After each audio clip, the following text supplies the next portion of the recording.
Have you noticed that more and more teenagers are now suffering from ACL injuries and are undergoing ACL surgeries these days?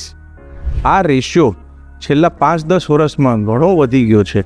ACL તમારા ઘૂંટણનો એક બહુ જ important ligament છે જે તમારા ઘૂંટણને stability provide કરે છે. Football, cricket, tennis, badminton, basketball or many other sports જેમાં તમારે severe twisting and sudden twisting and pivoting actions આવે એ કેસીસમાં ACL ઇન્જરી થવાના ચાન્સીસ બહુ જ વધી જાય છે. પણ આ ઇન્જરીઝ વધવાના કારણે ઘણા કોમન કોઝિસ પણ છે. Year round sports without proper rest, lack of proper rehabilitation techniques, poor strength training, improper landing mechanisms or જે તમને પ્રોપર ગાઈડન્સ નથી લેતા અને સ્પોર્ટ્સ રમે છે.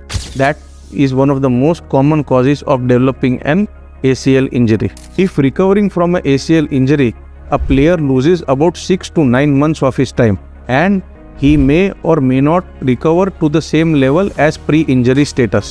જો તમારા બાળક સ્પોર્ટ્સ રમતા હોય અને આગળ પ્રોફેશનલ કે ઇવન સેમી પ્રોફેશનલ લેવલ સુધી જવાનું ઈચ્છતા હોય તો ઇન્જરી પ્રિવેન્શન એન્ડ પ્રોપર રિહેબિલિટેશનને તમારા રૂટીનનો પાર્ટ બનાવો.